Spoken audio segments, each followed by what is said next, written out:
Good day audience, this is Mustafa Ahmed Mirchawala from Mirchawala's hub of accountancy.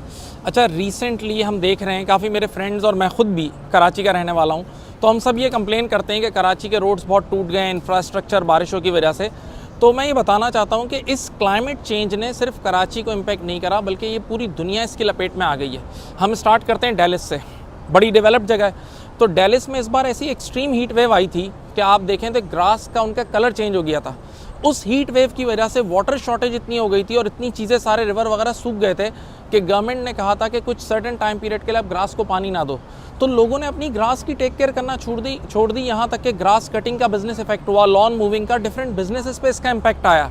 अच्छा, और सुने, इतनी एक्सट्रीम हीट वेव थी कि बाकायदा हमारे एक फ्रेंड हैं जो डेलिस में रहते हैं, उनकी बिल्डिंग में उनको ये इंस्ट्रक्शन दी गई थी कि बिल्डिंग के आसपास आपने स्मोकिंग भी नहीं करनी, क्योंकि उस गर्मी की वजह से अगर आपकी सिगरेट की वजह से आग लग सकती है। इसी तरह डेलिस में कुछ एरियाज़ ऐसे हैं जो बिल्कुल यानी जंगलात से हैं, तो वहाँ ये हाई अलर्ट लगा दिया था कि इस हीट वेव की वजह से उधर आग लग सकती है। इसी तरह ये सिर्फ गर्मी के मौसम में इफेक्ट नहीं करता, बल्कि अब एक्सट्रीम सर्दी भी आ रही है।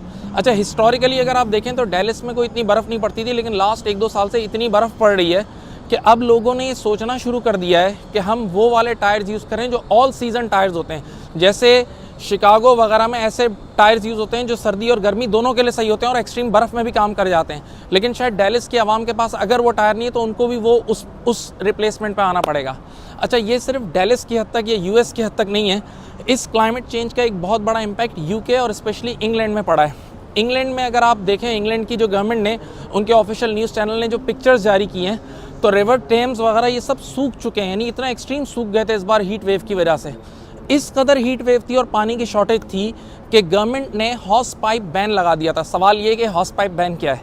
ये हॉर्स पाइप बैन ये है कि आप अपनी गाड़ी को खुले वाटर से नहीं धो सकते, आप अपने घर की विंडोज़ वगैरह को, घर के लॉन को धो नहीं सकते। अगर आपकी वीडियो बन के पुलिस तक पहुंच गई या गवर्नमेंट तक पहुंच गई, कुछ एरियाज़ में 1000 पाउंड 1000 पाउंड का फ़ाइन था।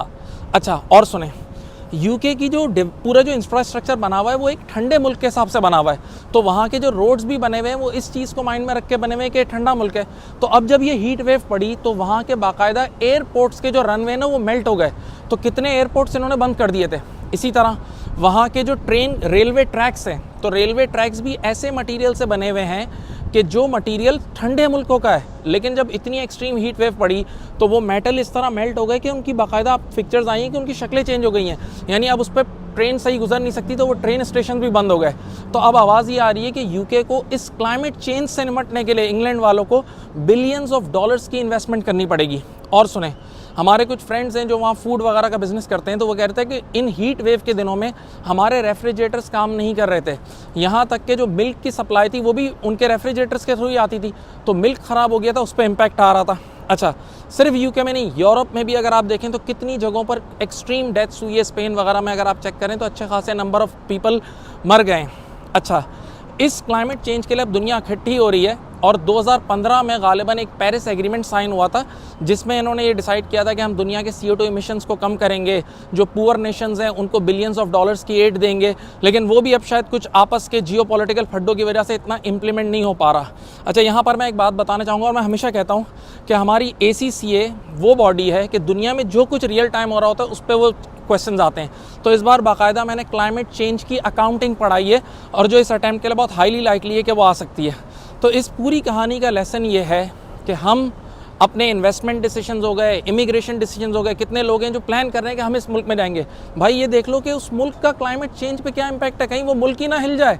और फाइनली आप पाकिस्तान में जो अभी बड़ा सैड इवेंट हुआ है, आप सबसे रिक्वेस्ट ये है कि आप उसके लिए चैरिटी भी करें और पाकिस्तान को अपनी दुआओं में याद रखें।